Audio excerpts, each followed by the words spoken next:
There you go. You all do your approval on that one. Mm. Okay, welcome back. This is always so much fun on these master classes because I get to see you 4 times and we get to constantly work. And so it always feels real, real good. So tonight, your homework, and Marie, I get to start with you. Thank you. I had such trouble. Yeah, that's what we were just talking about, is all the trouble that everybody had. Yeah. Okay, so here's everybody sees my screen, right? Oh, nice. Okay, so here's Marie's moon. Tell us what you did, Marie.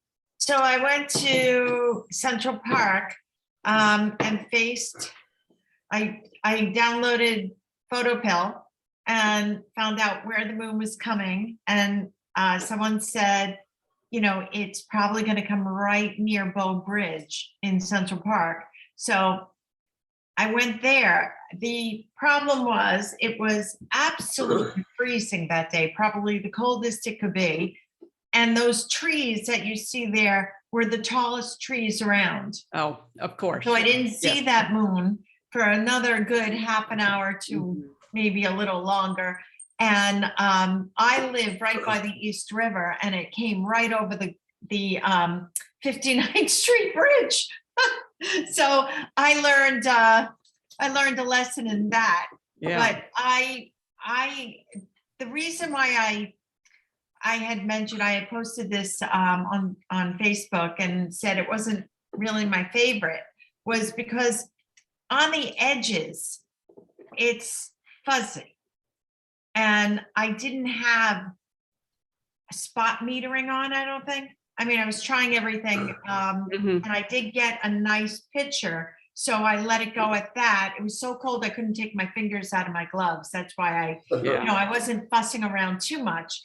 But I had this on, I didn't have this on manual. I had it on aperture and I put it on F22 because I was confusing the lesson. I should have brought my notes with me. So it probably should have been on like an F4 or F. Exactly. Right? Exactly. Yeah, and I think I would have had crisper edges if I did that. Yeah. Yeah. And we'll come to post processing in just a little bit on these things. Okay. Yeah. But you got it. I got it. You got Yeah. it. You got it. It was cold. It's The thing is, cold. if you make a mistake, you have to wait a whole month to try again. Yeah, it's true. It's true. And then here's your skyline. Right, and I like this for 2 reasons. The sun was setting, but it was it had gone down beneath, where I couldn't see it on the west side anymore. So it had gone down a little bit, but I liked the lights. And at that point, I was trying to get those lights to do a starburst of some sort. So I did put it on F22 for that. And I don't know, I got the lights coming down the lake here, which was nice. Yeah. And So- notice also, and I'm just pointing stuff out, Marie, okay, but notice the little dots where my cursor is. That's sensor dust. What's that mean? That means that there's dust on your sensor. And so you might need to run it by B&H and have them clean your sensor. I just got it. Well, that happens. Yeah. Yeah. Okay. Yeah. It happens, but it just, since I'm seeing it. And then Yeah, you'll here's see it on others. here's your silhouette on the bridge. Right. That was sunrise. And On you're this getting a nice clear silhouette. I notice you have to deal with construction cranes a lot. They're building a promenade around all of Manhattan, and the last part that's connecting is by me, which is Midtown East. So we've been living with it for maybe 2 years now. And then What you don't see there are, you see the 2 buildings that are by the bridge? Yes, they're trying to do this graduate tech thing, and they're blocking the bridge. That bridge goes all the way up to Queens, and those buildings are on Roosevelt Island in between. You can't get a full length of the bridge anymore. because they're putting up so many buildings. Ah, But anyway, Yeah. there's my sunrise. yeah. And then, If you notice also, I'm standing above the park, not in the park. yeah. And I then was I like, blew this up for you because when you blow it up, you see that it wasn't totally clear. So No, it's that probably freezing behind the tripod, trying to stay warm. And Yeah. just, you just got to make sure that you keep that camera nice and steady as much as possible. you know what it was? It was really early in the morning. I was going over to the park and I was afraid to bring the tripod and all the equipment. Okay. So I did this without the tripod. Okay. And that's why then. Yeah. Yes, Yeah. And then here's your other one. that is a sunset, but more like a twilight. The sun doesn't set in the east, and I'm looking at Queens, but the reflections of the buildings make the buildings come alive at night. I have Yeah. so many of these that are even zoomed in where people can't believe the coloring. Yeah. And you need to wait just a hair later to get the blue sky, just a Okay. hair. Yeah. And then I took this one, Marie, and processed it, but I only had your little JPEG. So I didn't have, your raw file. Ah, What I did was I opened up the shadows with the shadow Right. slider. And Right. then I cropped out the crane and a little bit Oh. of the building. And then I saturated the color just a little bit more. Oh, nice. I actually did use the shadows. I made them lighter and I exposed that wall, but Yeah. I kind of like that darkness going through Okay. the light. Okay. Okay. But yeah. Okay. Good job. Did you see the last one? Right there. Yeah, that one. Yeah, because we still have a couple more to talk about. And so here's Okay. your buildings and your bridge again. And here's your starburst. Yeah.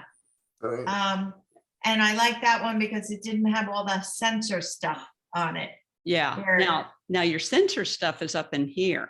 You see it? Yeah, Oh, but yeah. it's only a couple of things up in here. But here's where you asked me about Oh, all wow. the refraction coming out. And Right. so here's all your glare. Is this your Tokina? Yeah. Yeah. Now, I'm not going to say there's anything wrong with your Tokina, but sometimes this happens with any lens when you're looking just smack dab right into the sun. And I was. And so sometimes it takes moving a little bit off center to Okay. try to get rid of some of those little things. I have that 16 to 36 as well. Uh-huh. as This is the 11 to 20. I never have a problem with my 16 to 30. And this might be where you want to monitor this, because if the 16 to 35, you take both lenses and change them out. But if the 16 to 35 doesn't give you the same lens flare, but your Tokina consistently does, that might tell you a little bit about that Tokina. Okay, because they had told me that this was better than that Yeah, Canon. Yeah, I know. 22. I know, but it might be because it has that big bulb of a lens in the front of it. Yes, and Mhm. and does that big bulb of a lens also belong to the Canon 10 to 22? The 10 to 22, no, because it's a smaller lens. Oh, it's just but this one here Yeah. is the 11 to 20, 11 to 20, and it's on 11. Correct. And so And that, the Canon 11 to whatever doesn't have that big bulb in the front of it. Oops, she cut out. We lost her for just a second. Okay, Ron. Oh. Here we are on Ransom's Hill, I call it. Uh-huh. And Ron gave us all the information down here, so you can read that later on when you do the recording. But thank you very much. Here's all your information down here. Yeah, more than you need to know. Yeah.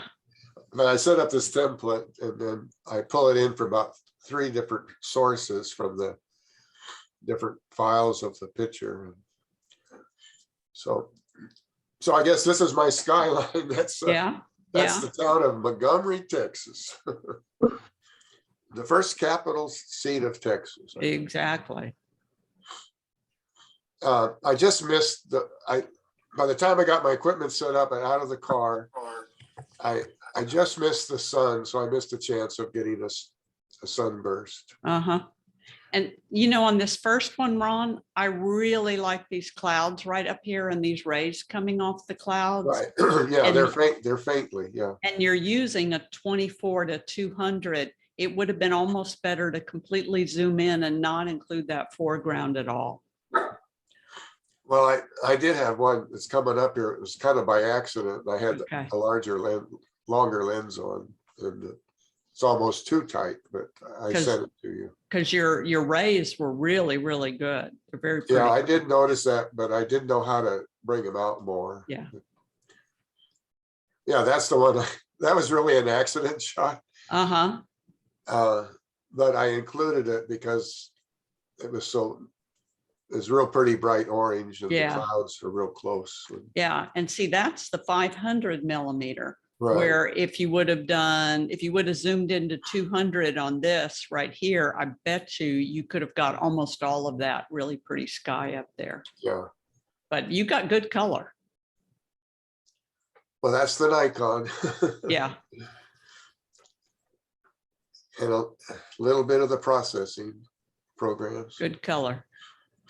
Now this one, you can see a starburst on those homes over there on the left. Right here. Uh-huh. Mhm. Faintly. Yeah. Yeah. Yeah. And I was looking, oh, you're F29. Yeah. Yeah. Yeah, it's challenging to kind of work with the sun. And, Uh-huh. This was the real surprise. You were talking about that. I'd never heard of it. I explained it to my wife, and there it was, right? Just the next day after we had our class. Isn't that fun? Yeah.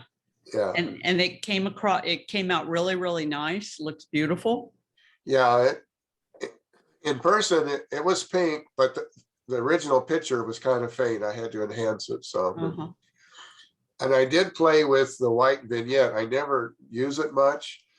And I wanted to use it, but actually I think I should have faded it out on this Mhm. picture. But there's another picture I did. So Mm-hmm. Good job. this is right behind the restaurant. I think it's the old farmhouse. It looked vacant. I don't think they're using it, but the restaurant's right to the side, to the left of it there. And this is a good example of just what happens, that once the moon gets up about this high, Yeah, it's very difficult to get any detail on the moon. And then this is a 24 to 200 lens, so zoom backed out. So Right. that it's really difficult when the moon it comes up that high above the horizon to get any detail in the moon. yeah, seems to be. And what some people will do is they'll take a very underexposed image where the moon is perfectly exposed and there's detail in it, and they'll composite that with a foreground that is natural. I see. So the difficulty of getting the detail is just because it's so bright. It's so bright. It's so Yeah. high up by that time. Yeah. Well, this picture, the foreground was pretty black. I had to bring up the shadows, and Mhm. I think I almost brought it up too much there. It Yeah. looks like a flash was used. You know? Yeah. And then also remember, the more foreground you're including, the brighter your sky is going to be. So if you're more in the sky and just a tiny bit of foreground, then the sky is going to go darker. So just be aware of that the more foreground you're putting in there, then the the brighter the sky is going to be. And this might as well be my silhouette picture, because I didn't get a chance to get one with. I tried getting one with my wife Yeah. in a pasture nearby here, but I didn't get to the processing of those. Okay. Next week. And then here's your Yeah. photo pills. Thank you for doing Yeah. that. Yeah. Yeah, I wanted to throw this in. It was kind of an extra picture. I just wanted to show that I got the photo pills like Marie did, and started getting used to it. And I like the calendar that they have on it where you can see Mm-hmm. when the full moon's going to be and Mhm. dark nights. So that was why I did that one. Yeah, it's a handy little gadget to have. Yeah, I'm getting used to it now. Good. Yeah, this is this is one of my favorite ones there. The pink is bigger, I'm closer in. And you see the shrubbery there in the foreground. It's not so bright. It does look like we live out in the middle of a pasture, doesn't it? Yeah, Yeah. It's a neat location. You know, it's got some possibilities. It's close enough to town, but it still looks like you're out in the middle of nowhere. right. Yeah, just over the hill is a busy town called Conroe. It's Yeah. building and I had a question, Developing. Ron. Uh-huh. Can you walk out there when you're at the restaurant? It looks like there's a yeah, it was pier quite or open. something. It was quite open. This was just right to the edge of the parking lot. They have some outbuildings where they have music, Mhm. you know, outdoor, they look like they could handle outdoor concerts and stuff. And it's just right to the left of there. Hmm. And the house looks vacant and run down. I don't think anybody lives there. I was just wondering if you could walk down closer to the water, maybe use whatever that is in the water. It looks like. I think we're some quite kind a of- ways from the lake. There's no Wow. water nearby. But Oh, it's a okay. I nice thought that was hill. water. So that's Yeah. sky I'm saying. Yeah. But No, there's it's a not. You can't see Lake Conroe. It's on over the next hill, I think. I got you. but there's a sidewalk down here, Patty, Uh-huh. which Oh, I Yeah, or a see. driveway. I think you'll Yeah. see it in the next picture if she Oh, included it. okay. yeah, which means, you know, it's got possibility. I was doing the same thing. Well, what happens if you walk all the way down there and get that house out of the way? That tree is so cool, though. You know, it's a shame Yeah. to miss that tree. It But then is, this but- tree's pretty good right Exactly. here. Yeah, that's what I was thinking. Well, this was also quick. My wife was in the restaurant waiting for me to come in to eat. I was out there trying to do my homework assignment. As happens. There you go. So this is closer. There you see the sidewalk or the driveway. There's some junk. And looks Okay. like an old boat rack. But you see, there's just another hill of trees on over. So we're not near the lake. But then And notice this I'm not- now that we have detail in the moon. Yes. Hey, it's pretty. And the pink is just going away now. It's just, Mhm. but it's in the clouds. And,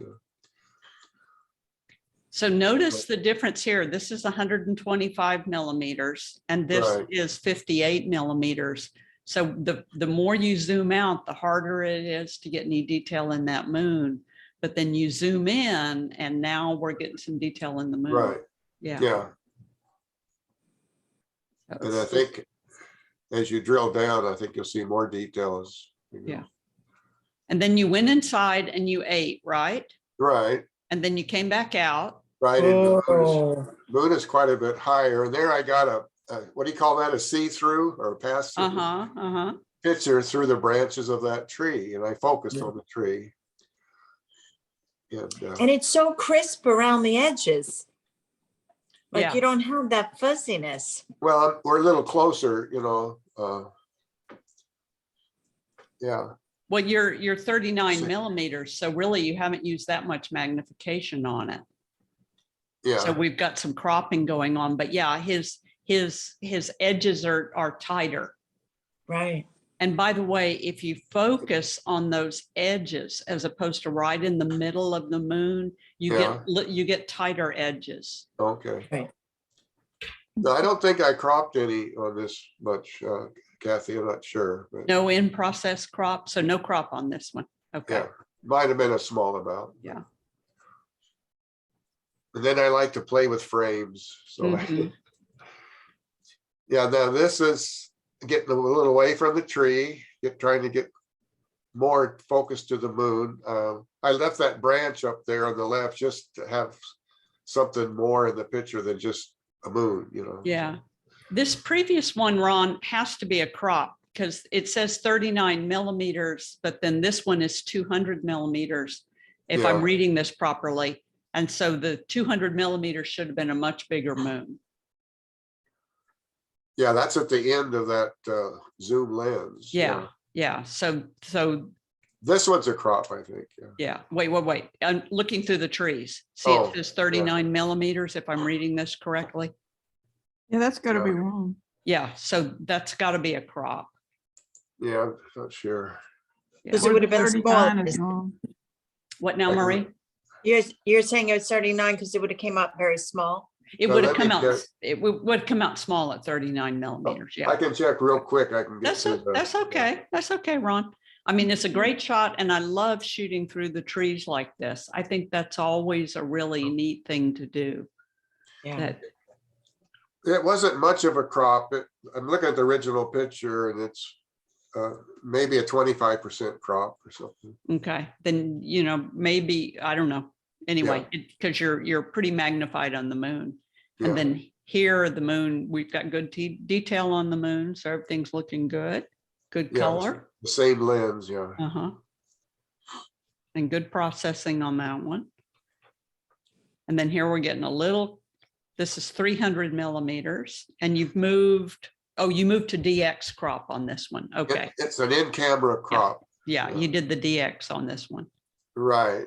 Yeah. And it was just a flat picture, the sky was really funny color, this kind of olive green, Uh-huh. It wasn't black and it wasn't blue. Yeah.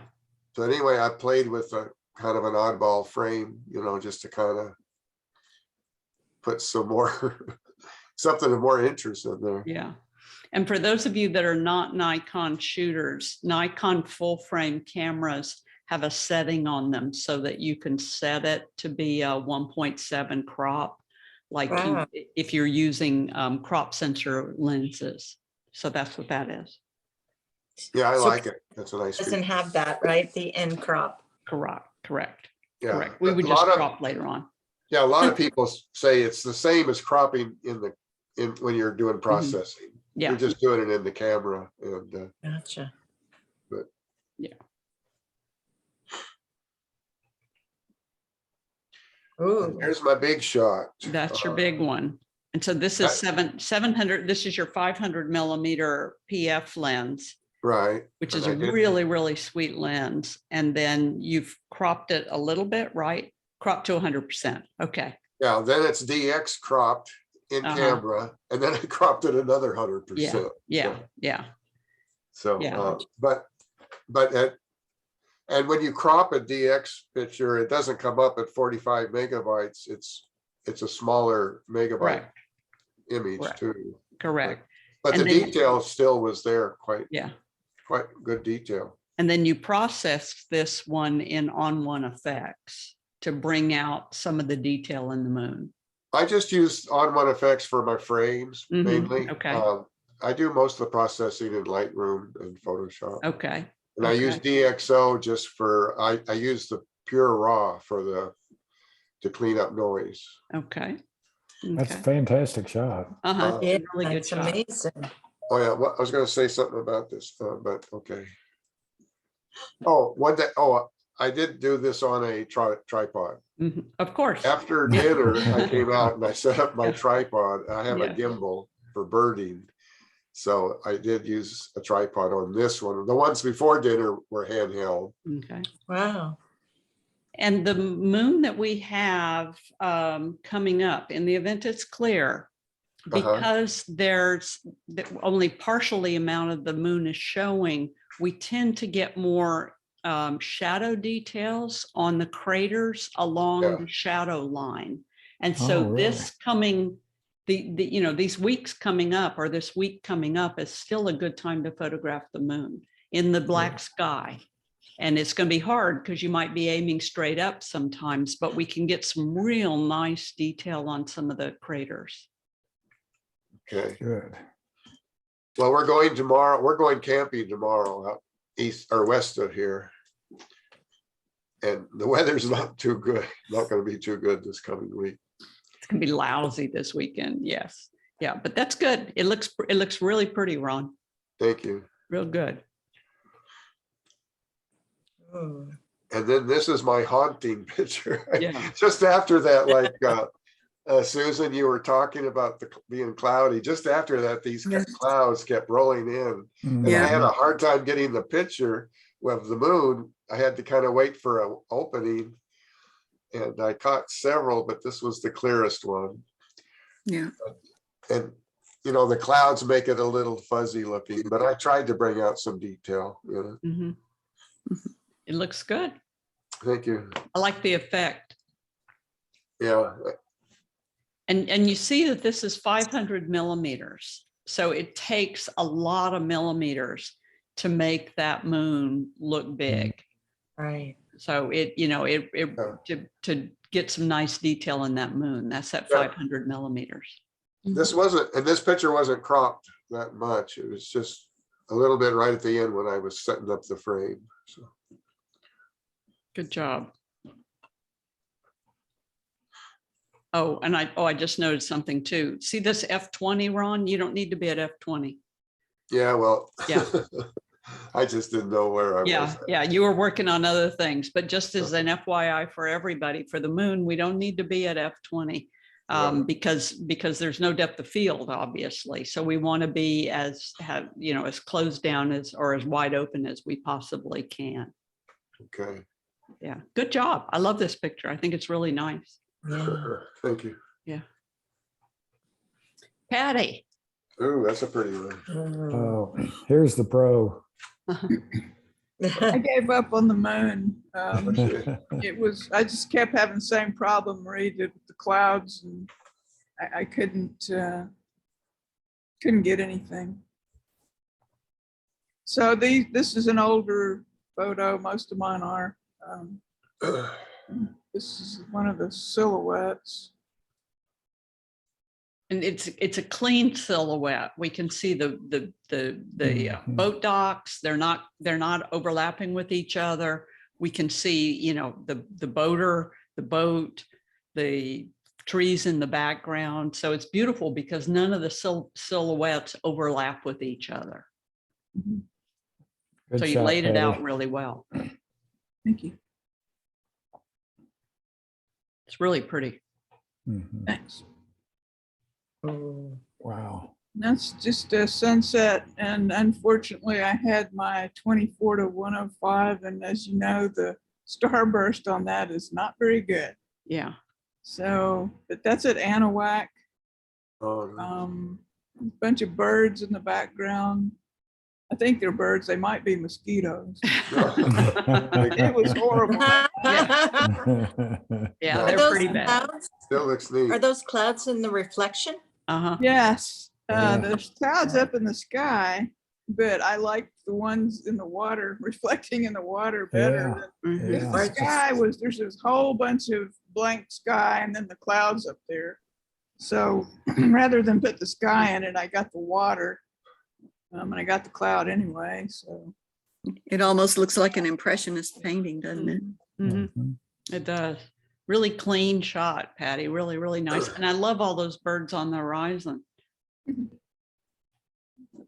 Yeah, really beautiful. Kathy, did you have to walk out to some sort of, to get this? I mean, this is a body of water, obviously, like a lake or something, right? Right. Did you have to go to a particular location for it, or is it like near your house? Yeah, this is pretty far from me, about an hour and a half, 2 hours. It's Anahuac National Wildlife Refuge.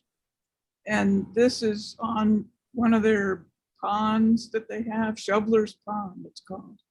And I'm Were just you- standing on the edge of the marsh there. So you It's a zoomed. great place. So you zoomed, Patty, just so you didn't show the foreground. Exactly. I didn't want the reeds and stuff that were right in front of me. So I Got kind of got to the right height where I could get the clouds. I had to kind of stand a little taller than I would normally to get a sunset, but got the clouds and the reflection, and I just got everything right where I wanted it by changing my height. Very good.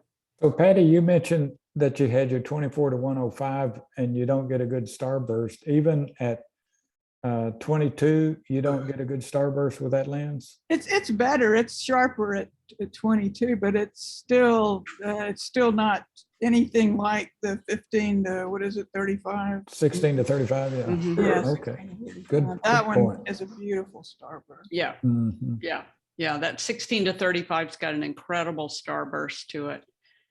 24 to 105, sort of good, but not as good as the 16 to 35. Well, that's good information. In the Nikon, for instance, it's the 14. The 14 just Uh-huh. has this most unbelievable starburst. And that's what you got to test on each one of your lenses and see what they do Mhm. for you. So Kathy, that's my question to you. What's the difference between an 11 to 20 versus a 10 to 22? Shouldn't they both have that same kind of burst? No, it's all based on the construction of those sheets in the aperture. And so, you know, it's based on how many sheets are in the aperture and what their construction is. Okay, but that's only off by like one and two from side to side. I would have thought they were exact. No, this is internal in the lens. So this is all based on the internal construction of the lens. Okay. Yeah, Yeah, and the millimeters of the lens don't have anything to do with that. That's the zoom numbers. That doesn't have anything to do with how many blades are in the aperture. for instance, my 100 to 500, when you stop it down to f45, it has the most unbelievable starburst. 45? F45, 45. yeah, No kidding. yeah. Wow. And so shooting through the sun through some trees, for instance, you just get this, I mean, it's just got points on the end of it, Wow. of each one of those little bursts. See how you get this, you know, there's not a definitive point on the end of this one.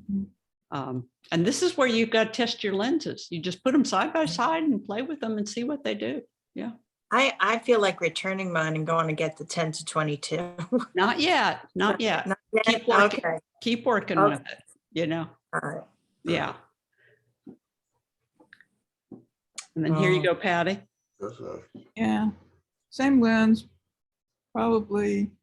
I think that's the same lens. That's your spot on the Yeah, hobby garage there Correct. in downtown Houston. correct. I wish the bio wasn't brown. Oh, well, you get what you get. Yeah, yeah. And this is the place too where I wish that they would have just left off that one Yeah. light pole, you know, Mhm. because there's no way you can get around that one big, huge light pole right there. Yeah, unless you Photoshop it out, which I have done before, but Yeah, I tried to keep it real here. yeah. And your twilight is beautiful here, Patty. Yeah, it was nice. Yeah, yeah. Twilight is real, real pretty here. And for this shot, I actually had to lean way out over the edge because you can't get all that foreground, that little path down Uh-huh, there in the uh-huh. grass Mhm. and the bridge unless you lean out. Yeah. So it's kind of precarious. Yeah. And Marie, since you haven't been here, Houston is the bayou city. We have bayous running all through the city. They're all brown, of course. And the main bayou that runs through the city, they're developing all this beautiful parkland. And it'll eventually go for miles. And it really is turning out to be a beautiful urban park. Yeah, it's very, very pretty. And nice place to photograph as well. So good job, Patty. Well done. Thank you. Ted. Well, like some of you, I didn't have a good opportunity this week to get out and do a lot of photographs, but this was one that I had from Galveston, a sunrise. And I like the colors in the clouds. Yeah, it's pretty. And you see how Ted didn't include much of the surf. And so that gave more color into the sky. By not including so much foreground, you get a whole lot more defined color up in the sky. Nothing we can do about the freighters on the horizon, you know, Yeah, I think they add something. just the way it is. Yeah, it's the way it unfortunately. is. It's just the way it is. But you got a good ray coming up Yeah. here, and the colors are nice. Colors are very pretty. Yeah, pretty. Yeah. this is a sunset. I had some friends that invited us over to get a picture of the sunset. We thought with all the clouds, it was going to be a really spectacular sunset. And it was my impression that the sun was going to be setting to the left of that tree. And I was set up to get the sunset over there. And somebody moved the sun to the right. And so Yeah. I got a shot through the tree and tried to get a little starburst there. Wow. And I was on it that 24 to 105. Okay. And your starburst on this one's pretty good. Yeah. Yeah. I love that live oak tree. Those are really nice live oak trees. Well, I'll tell you what, Kathy, that property out there is just covered in some of the most marvelous live oaks that you ever saw. Wow. It's the old, this property is the Tenneco Golf Course property. When Chevron owned this property, and it was a golf course. In Yeah. fact, the first tee was just to the left of that tree. Ah, And a friend of mine bought that property, wow. and there's a lake just to the left. And of course, I wanted to get a reflection of the sun over that lake, Uh-huh. but like I say, somebody moved the sun. Yeah. Is that the old Tennawood? They used to call it Tennawood out to the west of Houston. Is that where that is? No, it's not. No, Tenneco.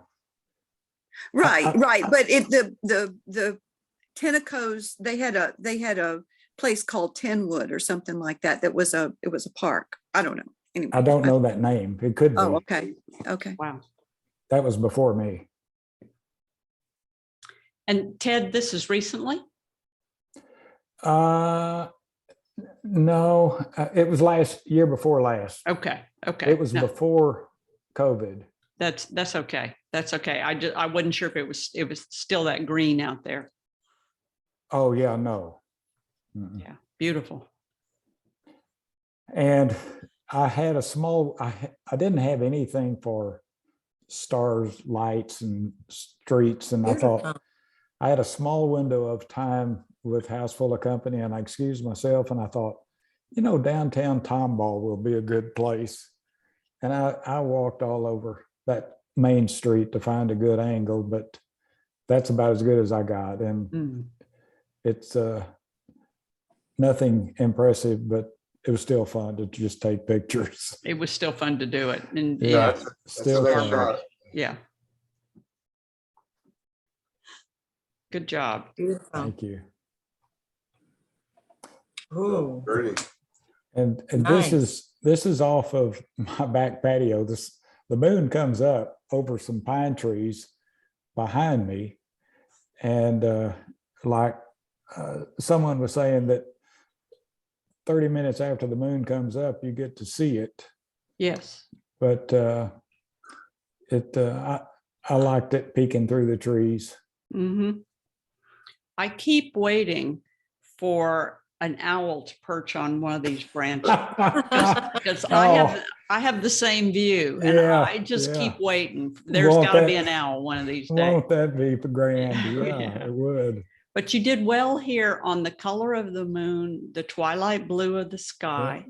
You did a really good job on the capture of this, and it looks good. It's got good Thank detail you. on the moon. Yeah, you Thank did a you. good job.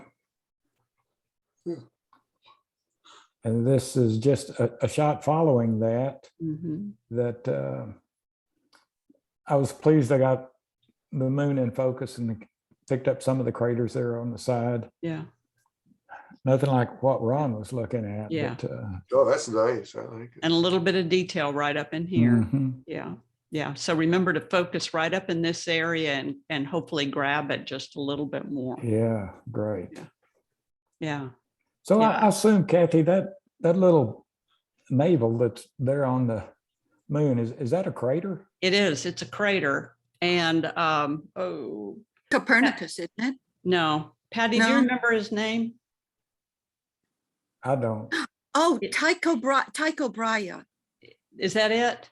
That I sounds think- about right. I think that's right. I That think sounds that's about what, right. yeah. And in astronomy, people looking through a telescope, it's on the other side. Really? And so if you're looking at pictures of the moon in a telescope book, an astronomy book, the crater is on the other side, not on the side that we see it in our photographs. Wow. Which, Why is that? which is right. then? Our This camera is the way view? this is the way it really is, but you see it in a telescope on the other side. So it's reversed. Yeah, Oh, yeah. Susan, what's the name of it again? Tycho? It's Tycho Brahe. Tycho Brahe. It's Tycho was his first name, I guess, and Brahe is his second name. Yeah, Yeah, Tycho. Well, that's good. yeah, yeah. I had an astronomer in a class a couple of sessions ago, and we got to talk a little bit more about that. Yeah. Okay, there's Ted. Okay, Susan.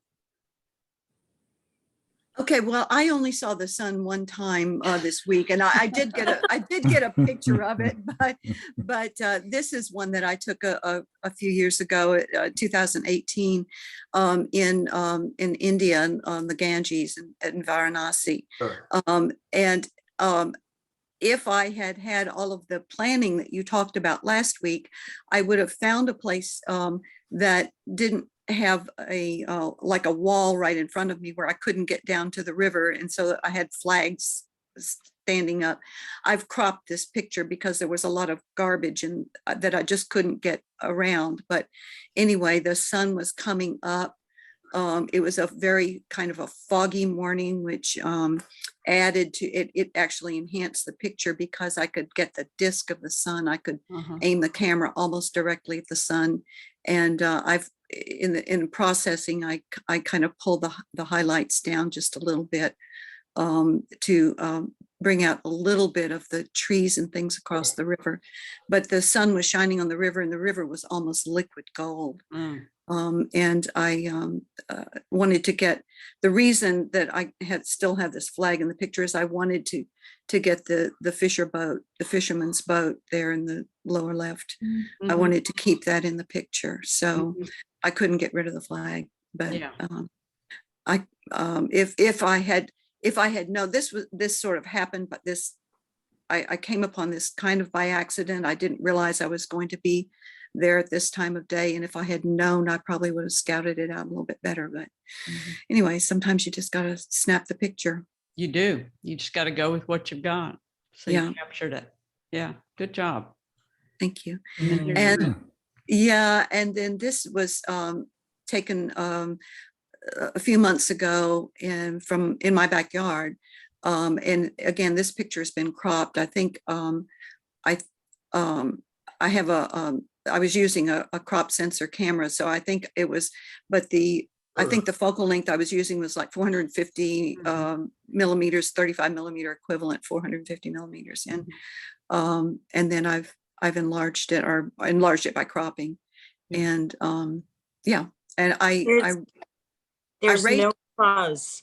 It's so beautiful. I raised the highlights just slightly because I'm not sure if I had underexposed it because it was so bright. I just was trying to get that light down a little bit. And so in processing, I raised the highlights just a tad because I thought it looked a little bit dark when I enlarged it, when I cropped it. So that's it.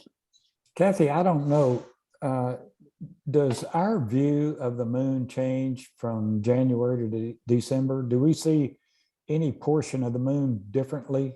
No, It's The same. always the same. it's always the same face. Yeah. Yeah. Yeah. We just get, less of it due to the shadows, but it's always the same face. Okay. Good That's job. good. That's a good photo. Thank you. Mm. And then this is the only time I saw the sun this week. I thought I wasn't going to see it at all, but it peeked through the clouds just very short time. And there was a lot of garbage below that I tried to get out of the picture. So I only got, sort of the part of the sunlight, but at least I did get the little bit of sunburst there and Yeah. a little bit of glow in the clouds. I had to pull the highlights down a little bit because it was a little bit too bright. But yeah, and I cropped this picture also because just to get rid of the mess that I didn't want in the picture. And you got So- your starburst. Mhm. I So did, that yeah. shows you that that lens has some real nice rays coming off of it. Yeah. Yeah, good So, job. Good thank you. job. Mhm. There you go. Good. Now, questions for each other. Well, on that last shot, I was wondering what the settings were. Okay, I can, No, can- not that one. I'm sorry, the one of the moon. Of the moon? oh, Yeah. of the, okay. I can tell you that in just a minute. It's got to be like I'm guessing, but F4 or F2. Because pointing. remember, it's wide open and 1/60th of a second or faster. And you're spot metering on the moon so that you're getting your proper exposure on the moon. And Kathy, I was trying to do the spot metering, and is it just that I was doing it and didn't realize it? I was using the asterisk on the side of the No, camera. not the asterisk. You have to go on the back menu and you have to push the light meter button and move to partial.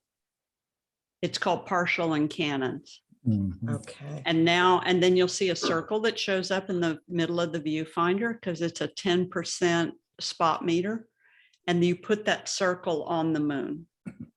And then Okay. with your manual mode, you can dial in the f-stop and shutter speed, and then you can recompose.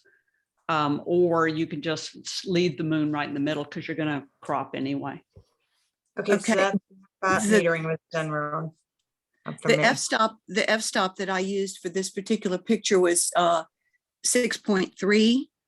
And it was 1/250th of a second. It was Mhm. a fast shutter because it was so bright. Right. And then Susan, also you're using mirrorless. So you should Yes. be able to underexpose until you see the right exposure in your viewfinder. Okay. So Okay. you want to Well- make sure that your mirrorless is set to exposure simulation so that when you over and underexpose, you can see it right through your viewfinder. Okay. Okay. And is Mirror- spot metering a must? I With think it this- is because your sky is totally black. And so if you use your evaluative or matrix meter, then it's trying to expose all that black sky. I see.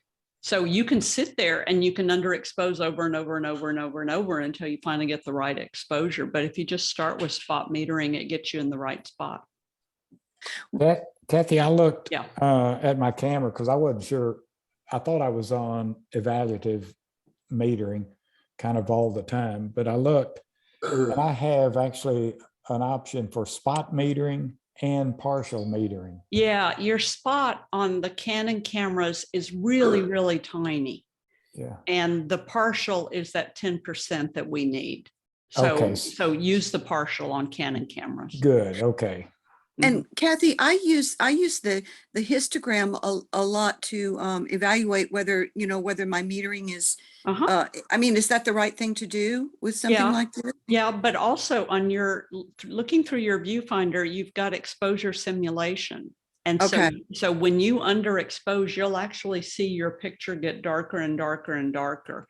And, Oh, you don't- okay. and then when you overexpose, you'll see your picture get lighter and lighter and lighter. Same thing Okay. on Ron Z. Okay. And so it's just one of the benefits of using the mirrorless with that exposure simulation. Okay. Yeah. All right. You can use the histogram, but at least when you can see it, it's a lot Right. faster than using the histogram. Okay. All right. Thank you. Mhm. Okay, so let's get going with what we've got. Last time I was talking to you all a little bit about the nautical and the astronomical twilight because we like to photograph during that nautical twilight. And I just put together this chart for one day out of the year. And Costa Rica, San Jose, Costa Rica, nautical twilight lasts for 24 minutes. And then here in Houston, it lasts for 28 minutes, so a whole 4 minutes longer. But then if you go up to Pocatello, Idaho, it was 37 minutes on the same day. And then if you went to Alaska, it's 67 minutes. Wow. Yeah, so Alaska definitely does get a blue hour, as Yeah, opposed to well- our blue 28 minutes or Costa Rica's blue 24 minutes. That's And then, funny. and then notice that Anchorage, Alaska gets astronomical twilight for all night long. Yeah, during this period of time. And I remember that when we were in Ireland, that we got nautical twilight for the entire night. So that means we could just run around the city of Westport and photograph till we dropped because, you know, everything just blended so well.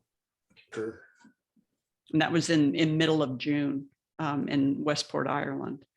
So these charts really help you out a lot to figure out how long is this nautical time going to last? How much time do I have? And another thing that's really important also is the azimuth. Is how long is it going to take that moon to come up over the horizon before you're able to see it? So that's another thing that's really important. And you know, just seeing how much we're going to have to get that moon up before we can actually see it. So a lot of little factors that go into trying to get this thing successful, as well as getting a clear night. Right. Right. Yeah, Kathy, I was wondering what that word azimuth meant. Mhm. On my Android cell phone, I have Sky View. Uh-huh. You can see the constellations and the planets Mm-hmm. below the horizon, you know, Yes. kind of see when it's coming up, which way it's coming up. Yeah. I have that in a couple of my star apps as well, just, you know, so you can kind of see when everything's coming above the horizon. Well, isn't azimuth also the direction, the compass direction that it's coming in? Isn't that what? Yeah. Right. Did I use the wrong word? I thought it was like declination or something else was the height above the horizon and azimuth was the compass direct. Well, let me look this up. That's right. Okay. Patty, what is Right. it? That's right. The azimuth is going to be the angle, the direction on your Yeah. compass, like in degrees. Okay. And then the altitude is going to be Altitude. declination. Yeah. Altitude, okay. When we can finally see it. Yeah. Okay. Yeah. Mhm. Now, remember also that night before the full moon and that night of full moon are the two opportunities we have for that moon to literally be coming over the horizon. Mhm. So the rest of the time, the moon's up in the sky and finally lights up, or the moon's, you know, Okay. down and finally lights up. So Mhm. that's those 2 nights right around full moon that we literally can get that moon as close to the horizon as possible. Mhm. Mhm. The magic times, if we can get them, you know. Ah, So you've gotta, you know, as Susan was saying, be prepared, figure out where this is going to happen, figure out what kind of moon, what kind of mountains we've got that this moon's going to have to get over, and be ready where we need to be, and be prepared for it, and then hope that the sky's clear at the same time. So it takes some work to get one of the, you know, to get the moon in the shot. It takes some work to get it in there. Well, that's a beautiful shot. Mm, that is Thanks. gorgeous. Thanks. I mean, the foreground is just as pretty as the moon. Yeah, Yeah. this is Block Creek where we go photograph in the Texas Hill Country, and it, you know, just coming over that moon. I mean, coming over those mountains in the distance, you know, just enough before it finally washes out. Because once it gets too high, we can't get the proper exposure anymore without doing a double exposure. Hmm. And then here, this is 24 to 105, and this is the 100 to 400, zoomed out to 400. So same moon, same night. You know, I almost want to say that looks like a 100 to me. This one? You know, yeah, is it a crop camera? No. Mm-mm. Oh, Mm-mm. No, and it's not a crop picture. So it's the one, I think it's the 100, 400. We're just so used to seeing the picture cropped in so much. right. Okay, so what I've got for you all tonight is painting with light and having fun painting with light. So first of all, starting out, we know about, you know, the twilight sky and all that other stuff. And when we are starting to paint with light, we can use really almost any light source that we want. But what happens, unfortunately, is we get a white balance that gets thrown off based on the light that we're using. Patty and I were working on a book project years ago, and we were out in Big Bend at the same windmill. And that's when we noticed that, this was many, many years ago, we noticed that based on the flashlight we were using, the sky was changing colors. Now, yes, you can fix this later on in Lightroom or Photoshop. You can correct the white balance, but if we can get it right in camera, then we don't have to do so much post-processing to it. And so this is just a random flashlight used to illuminate the windmill. And then this you can use, and this is a blue flashlight. I happen to have a little blue flashlight that would click red light, blue light, or white light. And so why not, if you've got a blue flashlight, why not light up the trees with a blue flashlight if you've got it? And then this is lit up with my cell phone. So this is up in the Sandhills of Nebraska. It's very, very dark location because you notice that the stars literally go down to the horizon.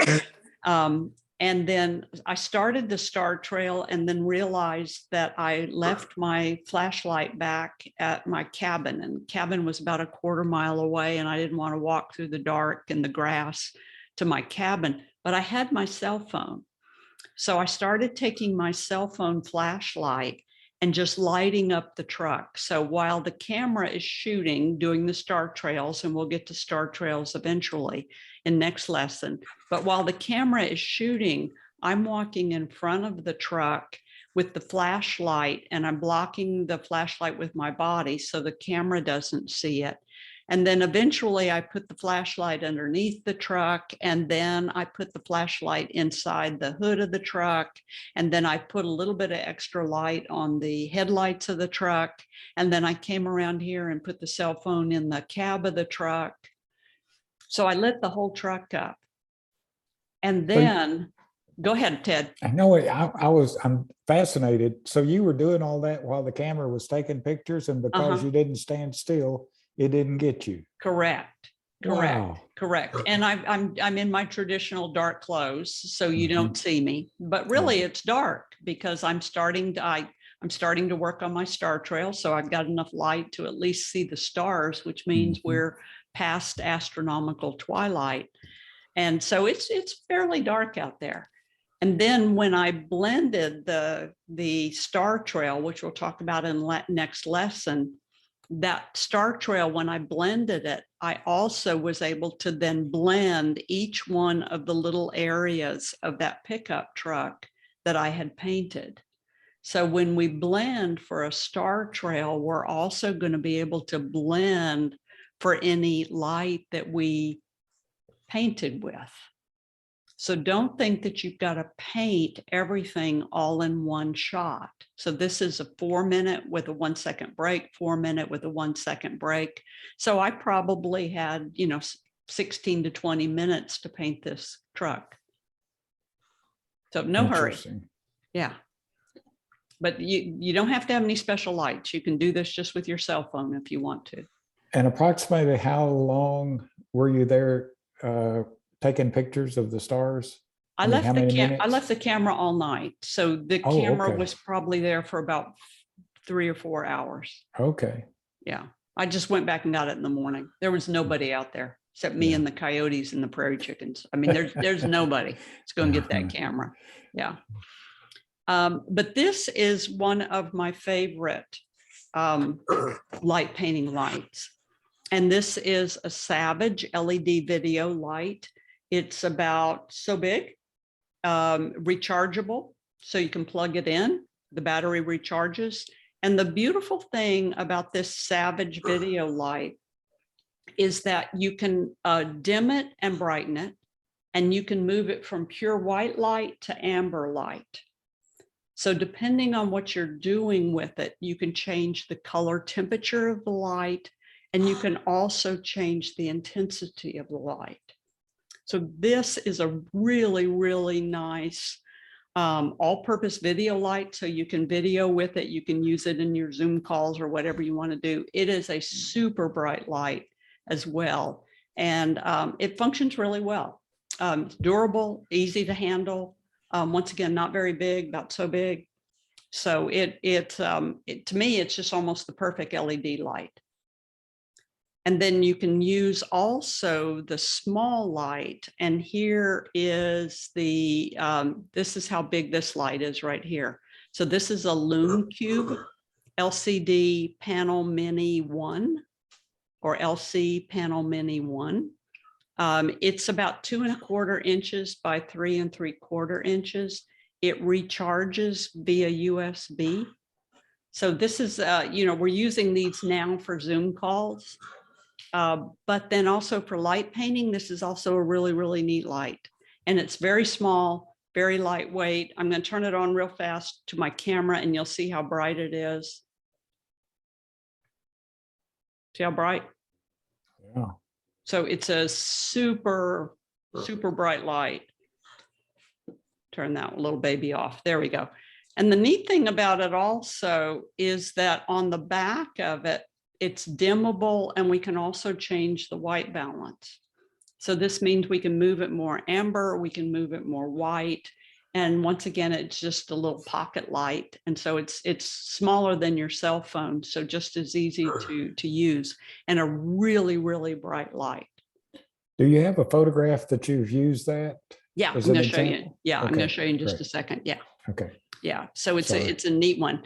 And then here we can also use gels. And this is Roscoe Digital After Dark Kit. These were designed by my friend Kevin Adams, who's just a master at night photography. If you would like to go to his website, it's Kevin Adams. He's out of North Carolina, and he's an incredible night photographer. But he designed this package of gels that Roscoe put out. These are nice because you can cut them out. You can put them on the front of your light. You can put them on the front of your flashlight. And so then you've got this white balanced different color gel that you can use. The reality, I mean, Kevin uses these a fairly good amount. I have a whole pack of them and I've used the orange ones and the yellow ones. And otherwise they're sitting in the closet right now. Patty, have you used them with any of the other colors? I have just to play around with it, but I don't particularly like them. I like the amber color. Yeah. That's- Yeah. I think Okay. the blue would probably look good on with the Blue Ridge Mountains. Yeah. Well, you see this, the photograph that's on the cover, Kevin lit up the waterfall in blue. And Look at yeah, that. yeah. But you know, I've just kind of ended up playing with the yellow and the orange ones. But now that I have these other LED lights, I'm just not playing with these as much, Right. but they are there. So it is a possibility. You can put these on on your flash, you can put them on your flashlight, whatever you want to do. So he could put these on that LED, that larger LED, because I have something similar. I don't think it's Savage though, but Mhm. sometimes Yeah. they even give you color, right? Yeah, Built in. yes, exactly. So you could put a gel. So it's just studio lighting is all that it is. Very Yeah. nice. And then we'll talk about this more. We've talked about it a little bit, but you definitely need a cable release, shutter release, and these Velo Shutter Boss 2 wired varieties, $50. This is what we're going to use when we start getting into star trails. These are an incredible, they're important when we're doing night photography, just to keep the camera nice and steady so you're not having to touch the camera. You can buy the Canon. You got it there, Ron?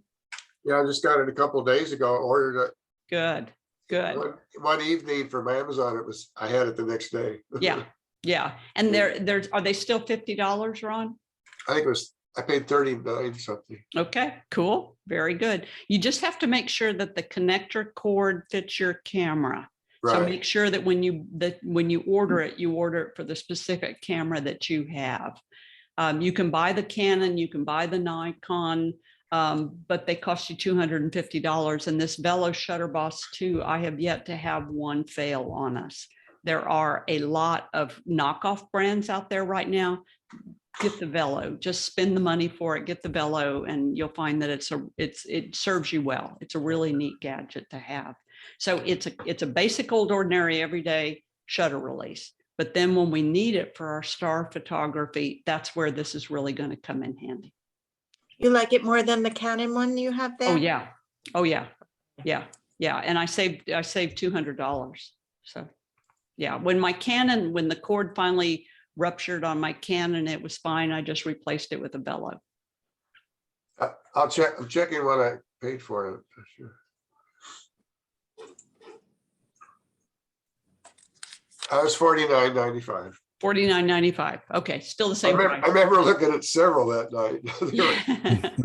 There were some for 19, you know. So. Yeah, yeah. Don't buy the other ones. Just stick with the Velo. People show up at workshops and stuff, and they save a couple of dollars. But this one's so easy to program and so easy to set. good. And by the way, once you program it, then it just stays in there, and you don't have to reprogram it each time. So it's definitely a good thing.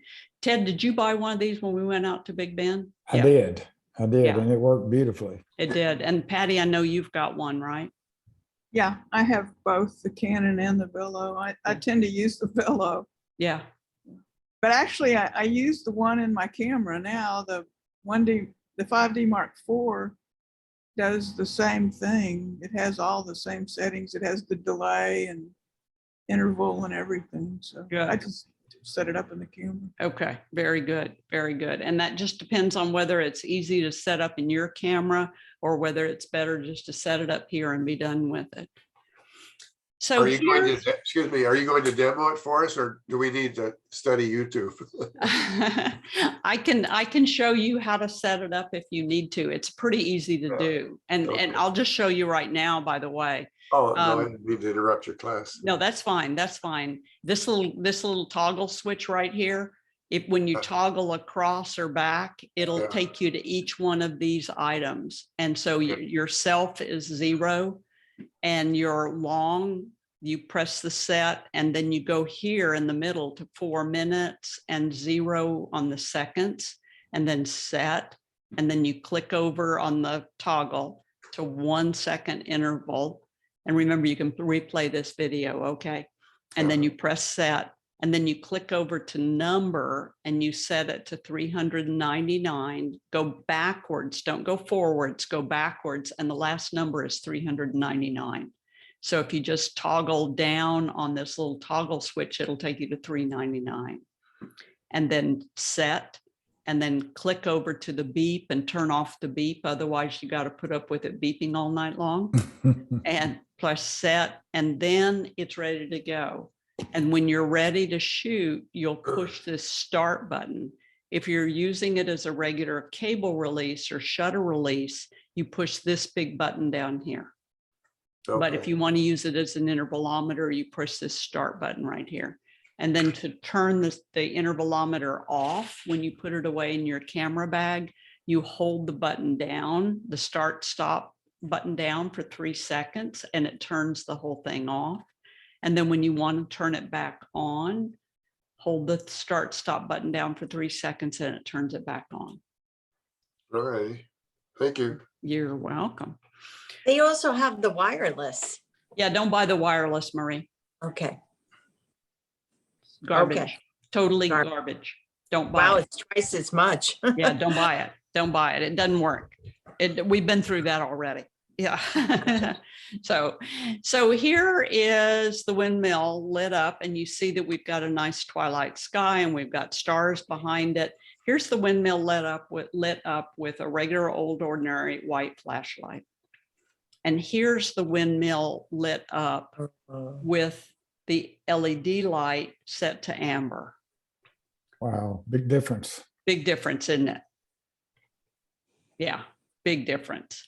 And then also notice that the amber light is set for an angle. And this is another thing that Patty and I discovered during doing a lot of night photography, is a lot of photographers just wave the light all over the place and they're filling in all the shadows. But if you just raise the light and lower the light from the same angle, then you get shadows, and that shadows is the way we see things. So it looks a lot more interesting if we've got shadows in the area that we're illuminating. And then we don't have to do as much processing. So it sets the white balance correctly with that amber light to our night sky. And so we don't throw that night sky off. Here's another example of that angular light. So we've got the same stars up in the sky, and you notice that we're on pinpoint stars now, which we'll talk about in next lesson. But this over on the left is where I'm just pointing the LED light and I'm kind of waving it around. And then over here on the right is raising the LED light, just keeping it in the same spot and then lowering it. And so what happens is we get those beautiful shadows. So I find that this night photography is a lot better if we go ahead and let some natural shadows create in the scene, rather than just filling in all of the shadows. So you're taking a picture. Are you taking two pictures, one with the light up and down? I don't understand how you're using the light. So the one on the left is Yeah. I click the shutter and then turn the light on. And the one on the left, I kind of waved the light around like photographers will do when they're light painting. The one over on the right, click the shutter, shutter's open. And now I just turn the light on, but I don't move it. Okay, because it's taking so long for the shutter to go, you can actually Yeah. change the lighting Yeah. position and Now get this, capture. this is a 15th of a second or even a 10th of a second shutter speed. So we'll talk, or 10-second shutter speed, I'm sorry. We'll talk about this next class when we start talking about what your shutter speeds are for your stars. But using the light, I just find that if we create shadows, it just makes the picture look a lot more interesting. It looks Yeah. like you may have stepped to the side to get your light on it. I probably did. Yeah. I mean, it's really beautiful the way Yeah. the shadows are in there. Yeah. But see how there's a difference once you notice it? Mhm. Where Yeah. if you didn't see that, then it wouldn't be as interesting. So I think the Right. shadows make it a lot more interesting photo. Yeah. And then here's the LED light used on a small little waterfall down at Block Creek. And we've got the cameras down on tripods in the creek. And then we've got the stars up above us. And what's interesting is that this is nighttime. So this is a black sky. But because we're using the amber light on the foreground, my black sky looks more like a twilight sky. Wow. How does that happen? It's the white balance. Really? Yeah. Yeah. And that's Yeah. why I think it's so important that we use these amber lights, because we've got almost a perfect white balance with the black sky. Because this is, Wow. we've got so many stars here. This is a black sky. You know, this is way past twilight, but it just gives us that beautiful kind of royal blue color in the sky. Beautiful sky. Mhm.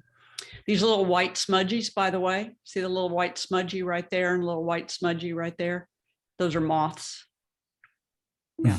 So you got to watch it when you shine that light at night, because those moths will just, you know, attract to it in a I heartbeat. love it. Yeah, they love it. Just the way they are, you know, the little boogers. So here's that Savage LED light once again, and we'll talk about star trails next class, but with a star trail. And then at the very end, we're not lighting anything up during the star trail. It's just using that little bit of light and then just lighting up the foreground on the last photo. So you can see how that foreground just looks pretty natural, and gives us that nice color harmony in the night sky. Shadows. Huh? And you've got the shadows. And you got the It's pretty cool. shadows, You're over to the exactly. left, it looks like. Yeah, yeah, because they're coming in from the side, Yeah, exactly. and if you're doing this the first or second time, you might want to do it at the second to the last one and the last one, because I never can get that paint light in right. Kathy, you're a master at it. You just know exactly how long to leave the light on. I either get it too much or too little. It's just luck.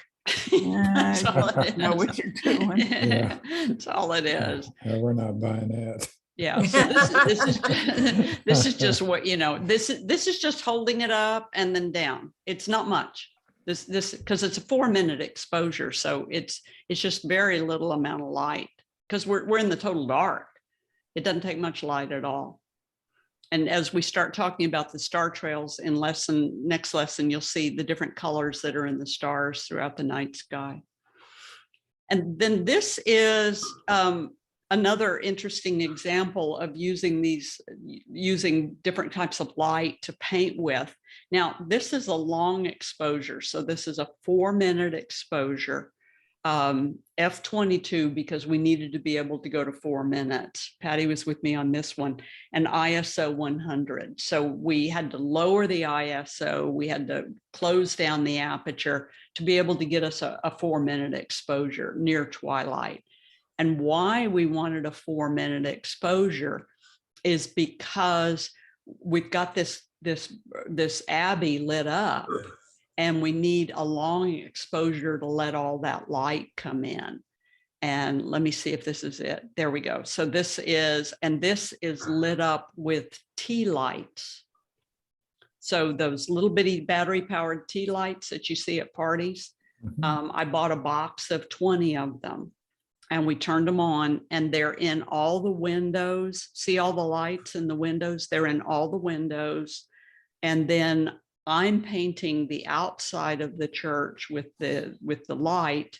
And then I'm painting that cross with the light. But otherwise, all the light interior in the church are those little bitty tea lights. You But were we- able to go in, you were able to go in and do that? Yeah. These Very these things are just all over Ireland. You just drive up to them and you can do anything you want to do as long as you know right. Nice. Yeah, I know it. I know. No fence, no entrance fee, no nothing. Yeah. You know, I live in New York. I don't know that. Well, you know, we live in Texas where you wouldn't do it either. I mean, somebody would be shooting you for sure, you know. Yeah. But it's just amazing to be able to just walk in these places with they're just out in the middle of nowhere, and it's lovely. It's very, very, very beautiful. So this is a 4-minute exposure, f/22, ISO 100. So this is a long exposure. And then this is the same situation, but this is photographed several times and then merged. So we're going to talk about this merging when we do our star trails. But what's going on here is this is kind of picture after picture after picture as I'm moving around with the exterior lights, and we're trying to build those lights that are inside. But the way that this is done is this was shot with 4 photographs, and then you put this into layers, and then you go lighten. So you highlight all the layers and then you lighten it. And I've given you instructions on how to do this in your handout. But this is the exact same thing that we are going to do with our star trails when we start getting into the star trails. And so this is 4 pictures. And you notice that we got on this one, this series, we got a nice little blowy clouds in there because those clouds are moving along at a pretty good clip. And then you see that I'm walking along the sidewalk here. So this showed up on the light, but lighting up the outside, and then the whole interior, same thing as we did before. The interior is lit up with those tea lights. So it doesn't take much. 20 tea lights, you know, so it's amazing what you can do with this type of stuff. So Kathy, these are 4 pictures that are 4 minutes long. Is it? This is 4 pictures. I don't think we'd gone to 4 minutes by this time. We were just doing like 30-second exposures. Yeah. Okay. And then that's when they're merged. And when we finally went to the 4-minute exposure was when we got this shot. Okay, and that didn't have to be merged. with That it. didn't have to be merged. Exactly.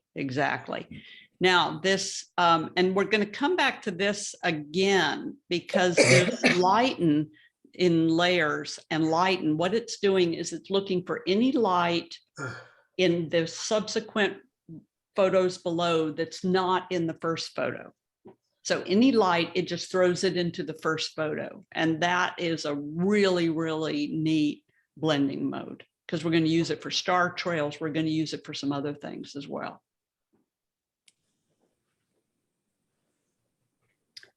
And then here's called the Pixel Stick. And it's kind of like a lightsaber. This is a weird little device. I've owned it for a couple of years. I pull it out every once in a while, and every time I use it, I'm totally amazed at what it does. But it's made by the Pixel Stick company, and it is, and its initial way when you light it up is it is a rainbow color. And if you walk behind somebody with that rainbow color and twirl it, this is what your photograph looks like. So that's my grandson in the front. And what I've told him is shutter's going to open, flash is going to fire, flash is going to turn off. Don't move, don't move, don't move, don't move, don't move, don't move, don't move until I tell you to. And so he's pretty good at this. So camera's on the tripod, shutter opens, flash fires, flash turns off. He's not moving. And then my son is walking behind him and twirling the Pixel Stick. And you don't see my son as he's walking along behind because we're in the dark. Wow. You don't even see his head, nothing. No, you don't see anything. You don't But see anything. you see the trees in the back. How come you wouldn't see a person? Oh, because he's moving. The trees were solid. Wow. Yeah. Yeah. That long. Oh, I exposure. see. I see. Yeah. Yeah. That long exposure. Now, Marie, you see a lot of pictures of this Pixel Stick in the city, in your city, where people are running up and down the stairs of the subways and then coming up and then running across and things with these Pixel Sticks. Really? Yeah. Yeah. There's some good shots. Yeah. Yeah. Sometimes it's just like, okay, I just need to go to New York to photograph at night, you know? Yeah. Yeah. Right now you don't want to. No, and now I don't want to, definitely, for sure. But another thing that the Pixel Stick does is that you can put pictures into the Pixel Stick. So this is out along Galveston Bay. This is what at Featherfest a couple of years ago. I am walking through the water with my rubber boots and with the Pixel Stick.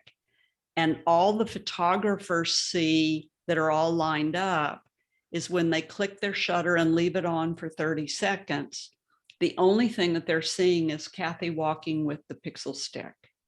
It's not until the shutter closes and they go and look at their picture that they see the jaguar walking on the water. Because as I'm walking, it's repeating the photo of the jaguar.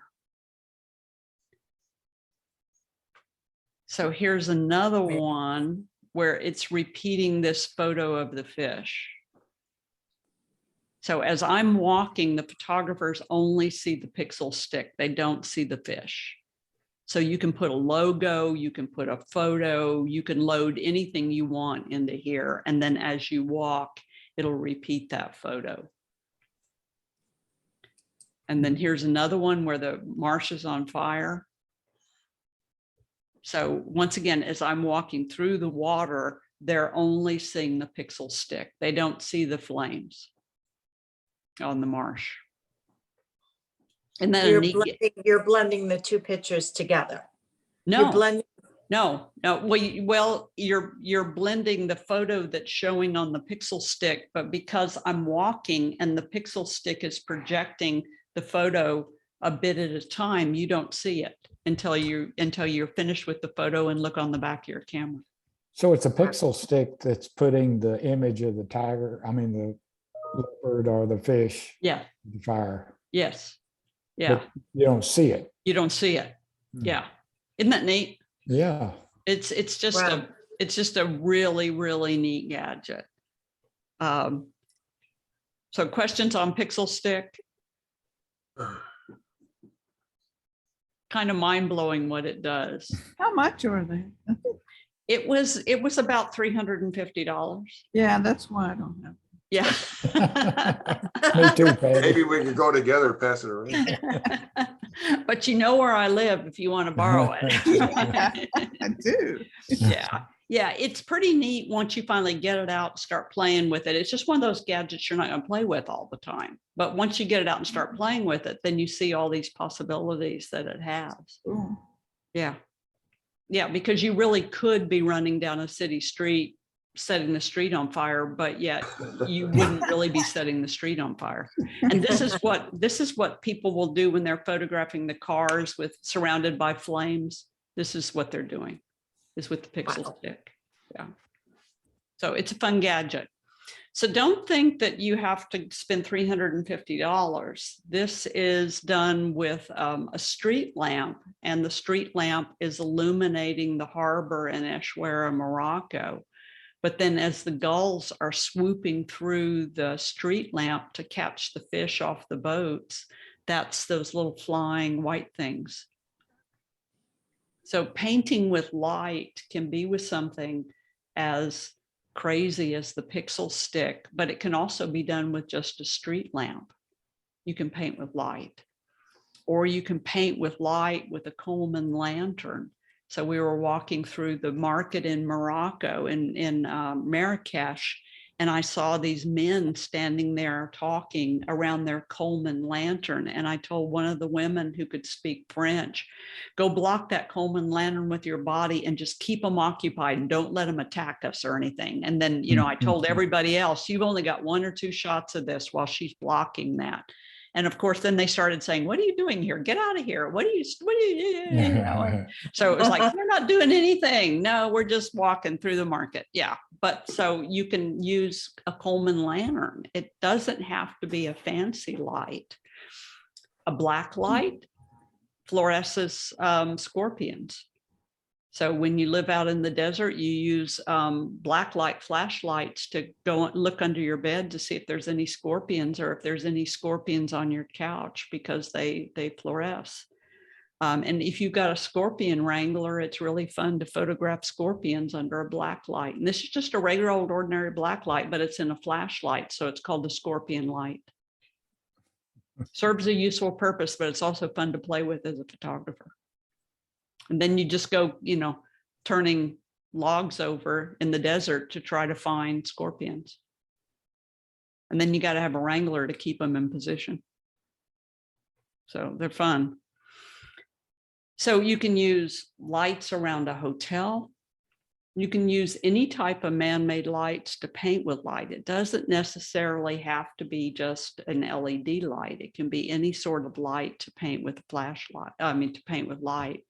And then in your homework assignment, I'm going to ask you to tackle vehicle tail lights. And here's some examples of vehicle tail lights. These are the tail lights of the car, plus the emergency flashers, plus the blinkers. So adding as many lights as we possibly could. Patty and I did this one together years ago for the book, Photographing Big Bend National Park. And then turning on all the lights while they're going on through the tunnel there. To me, taillights are a lot better than headlights. Headlights are white and taillights are, you know, have the red and the yellow colors. So to me, getting the traffic going away from you is a better way to do these. And then also, if you do a fast shutter speed, this is a slow shutter speed. So this is a long shutter speed, 30 seconds. But if you do a fast shutter speed, maybe only a 15th of a second, then you get little bitty lights in your traffic as opposed to long streaks of light. Ted, how long was your exposure on that photograph you did in downtown Tomball? 30 seconds. 30 seconds, yeah. Uh-huh. So in 30 seconds, you get a long streak of light. But if you want to see the break in the lights, then that would be a short shutter speed. Just to see the break in the lights. Just gives you something different to look at. And then here we've got a little bit longer tail lights. So you don't, if you go the full 30 seconds, then the whole freeway is covered in red lights, and the other side, the whole freeway is covered in white lights. But if you go just that 10 seconds or not 10 seconds, I'm sorry, but if you go like that, you know, a 30th of a second or a 15th of a second, then you just get little bitty streaks. So think about that when you're doing your tail lights and your headlights for your homework assignment, is it might be a little bit more interesting if you break those lights up as opposed to making those lights so long. And then here, once again, is that blending mode. Remember I showed you all that this just a second ago. So using those 4 photos and blending them, but you can also do the same thing with tail lights and headlights. So here I'm up on a balcony above the Marrakesh market. I'm on F22. You can see that because of the starburst. And then this is one individual motorcycle coming in and going out of the market at a time. One individual motorcycle, one individual motorcycle. It wasn't very interesting. It's just either a red streak or a white streak. But by blending them all together, exactly like I just did with the Abbey, pulling all the pictures together, not moving the tripod, and then blending them, it's only looking for new light in each picture. So it doesn't magnify all of the lights and the stalls and all of these other lights around the edge of the market. It's just looking for new light in each photograph. So Yeah. Kathy, when you take those 4 photographs, are you taking a photograph just based on what your light meter is telling you to take, Yeah. and you just take it? Yeah. And then each exactly. time it finds new light. It finds the new light. Exactly. Okay. Exactly. And that just makes it so smart. So I'm just sitting up on top of this balcony. You know, it's a bar restaurant area, cameras, tripods set up there. And I'm just sitting there just taking 30-second exposure after 30-second exposure after 30-second exposure. And then blended them later on. And now it looks like there's traffic down there. So it makes it a lot of fun. Same thing here. So it's a one exposure after the other. It's 4-minute exposure. And by the way, before you climb the mountain and set your tripod up and start your picture, make sure you have a charged battery. Otherwise the battery runs out and you don't get your photo that you were looking for. So this was only 4 or 5 shots. Patty's driving this car. Here's the tail lights going all the way. But that 4-minute exposure didn't give us enough to completely light up the road. So you got to blend another one and blend another one to cover the distance. I think that's great that you work in a team. Yeah, you sent her off in a car and you. And I stay on the top of the mountain, right? Right. Yeah. Patty, you drive and I'll take a beautiful photograph. Exactly. Here, go drive my car while I photograph. And then here's another example of doing the same thing, a little bit more toward twilight in this case. But the only way to get that whole tail light going all the way down that road is to take one picture after the other. We did one like that at Big Bend. You did one, didn't you? Yeah. Like. Yeah. So you were probably with me when we did one of these. Yeah, that looks like the Chizo Hill. Oh, The that's Chizo Mountain. that's the Sierra del Carmen's way down way down on the river. Yeah. And then fireworks, last thing I think we're going to leave with tonight, and you probably don't have much opportunity to photograph fireworks this week, but just in case you do, this is how you do fireworks. So for me, it's aperture priority, AV, f5.6 or 6 or 8.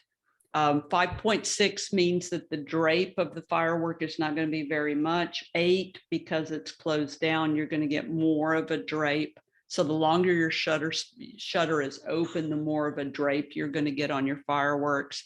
ISO 100 or 200, we don't need a high ISO on this one, especially if we're shooting at twilight. And then tripod, you can go to F22 if you need to. That's just going to give you a longer drape on the fireworks. But the problem is you might get another burst of light of firework and ruin your first one. So if you try to do F22, your exposure might be way too long. Also, turn off your autofocus and focus on one of the trees or a building in the vicinity of where the fireworks are going to go off, and keep your autofocus off. And what I do is when the the burst comes up into the sky, you know, that projectile that you can see. I don't shoot until I get the burst beginning. And then that way the meter is metering off that bright firework in the sky. If you click when the sky is black, you're going to overexpose your fireworks. Do you focus on any particular area? Focus on one of the, in this case, one of the tall trees next to where they're setting off the fireworks, or a building or something like that. Is this a wide aperture that you're using? I mean, a Yeah. wide view? It's a wide angle lens, yeah. So Wide it's angle, a, yeah. you know, Right. 16 to 35 probably. Okay. Yeah. Yeah. Yeah. Okay. And then figure out where your firework display is going to be. Read the literature ahead of time, figure out where they're going to be, what the compass direction is going to be, all that stuff. Figure out what bridge you need to stand on, where you can be safe. And most of the large fireworks displays now are sending up test fireworks. So in this situation, the fireworks display didn't begin until 9:30. Well, it's totally black sky by 9:30. But the newspaper said that they would send up 2 test displays, one at 8:30 and one at 9. So just to make sure everything was okay, just to kind of get the crowd revved up. Well, I made sure I was where I needed to be at 8:30 because that was a twilight sky. So I got one firework and then I was happy. I see a lot of spots. Is that just blur? That's the spots on there are those lens flares from same thing from that you got on your lens. And then this is probably right over in here. This is probably some reflection that I need to go in there and clear out. And it could also be some dust on the front of the lens. So you shot that one on 22. Yeah, that was a 22. Yeah. Mhm. Yeah, focus on the buildings. Get there early enough so that you can get those test fireworks when they're coming out, because that's kind of a neat thing to do. But make sure that you're focused on one of the buildings near where the bursts are going to go off, and get yourself into position and stay there. You don't have time to move around. And then, you know, figure out where you need to be, and then set that in this case, we've got the F-22 trying to get a long burst on the fireworks. You can see that it's a black sky. This, by the way, for those of you in the Houston area, this is down at Kemah in June. They set off fireworks every Friday night. So I'm sure that Marie, up in your area, you've got something similar where they're setting off fireworks, you know, on a regular basis, and, you know, some amusement park or whatever. That's a beautiful shot there. Yeah, this one came out good. And then I'm focused on the tower, one of the towers, and then just not moving the camera. Also, if it's a humid night, then get your photographs early, because once the smoke gets up in the sky, then it just ruins everything. Mhm. So, you know, it's just, you know, fireworks are just one of those things where you just have to go out and keep trying, keep working on it. And because I was at F-22 in this situation, then this other little burst came up there and ended up putting a little bit of added color that I didn't want in there. Yeah. Kathy, I apologize. My Zoom keeps rebooting. Oh, man. Okay. I didn't hear why there's spots on the screen. Is that something to do with just a reflection of the lights? It's a or- reflection of the lights. And then that also on that previous one, 2 down here from here, this could be reflection of those lights on that wide angle lens. And then it also could be a little bit of dirt on the lens that was reflecting some lights also. Probably should have cleaned it up. I know And, you don't put, I know you don't put filters on the front of your lenses, but that could also cause issues like that, because at night that there's like a back and forth reflection Yes. on those filters. But Yeah, so that's another reason why we don't want to use those UV filters, because we just end up getting all kinds of light refracting off of those things. So definitely don't want those things on the front of the lens. I never thought about that for night photography. Oh, yeah. That's a great point. Yeah, you do not want those. Well, we don't want those UV filters, by the way, on any of our lenses. They were put on lenses when the glass was very soft. As you were a kid, you remember scratching your eyeglasses. And we don't scratch eyeglasses anymore. That's because we've got chemicals in the glass that keep it hard. So we don't need to put any of those UV filters on our lenses anymore.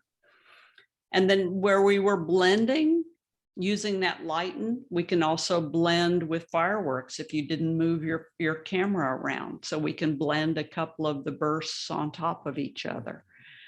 So, you know, this lighten blending, layer blending comes in useful for a whole lot of different types of light that we're going to photograph. Okay, so your homework assignment. Y'all ready for this one? So you can Ready. catch up. So if you didn't get your moon, then we're going to try to get that moon again. It would probably won't have a foreground in it this go around, but we have the moon up in a black sky now. So if you can get that moon, it might be more overhead, but you can get some really nice craters in that moon. So try it again. And then use a different lens if you've got a different lens that you can use. And then homework from there. And then this time around, we are going to photograph a scene where you paint the foreground with light. So use a flashlight, use your cell phone like I did. If you want to order one of the LED lights from Savage, it can probably be here in the next couple of days. Photograph a scene where you paint the foreground with light, and then use a different light. So try using a flashlight, try using your cell phone. So photograph 2 different scenes using different kind of lights. Photograph a scene with car tail lights or headlights. Once again, I like tail lights a little bit better than I like headlights. But put yourself on a bridge or an overpass or a balcony with some nice traffic patterns underneath it. And then maybe, I don't know if you've got any fireworks in your area. I can't think of any coming up, anytime soon in my area, but photograph a scene with fireworks if you can. We'll see if anything comes up with fireworks, or if you got we're coming up with Mardi Gras, maybe. Yeah, we're coming up with Mardi Gras. Maybe you get some Mardi Gras flash, some Mardi Gras. You know, that's interesting because if you were down in Galveston for Mardi Gras, you could maybe do some night photography from one of the balconies if you had that kind of access. Yeah. So that's your homework assignment for this time. You are going to paint with light. And you are going to paint with light, 2 different types of light. You're going to use taillights or headlights, go back to that moon again. And then maybe if you get some fireworks, try to photograph those fireworks. Questions? Yeah, this week in Houston's going to be a challenge.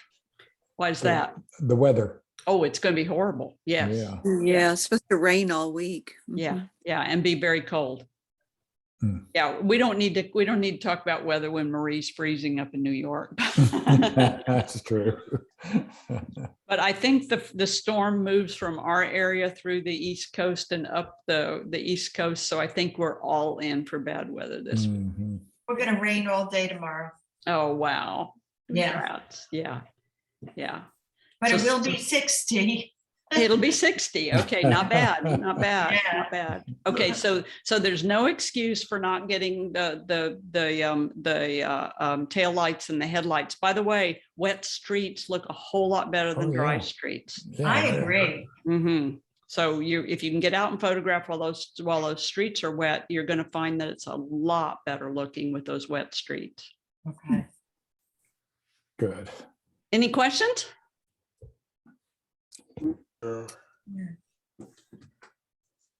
No? Y'all ready to go out there and knock them dead? We're ready. Yes.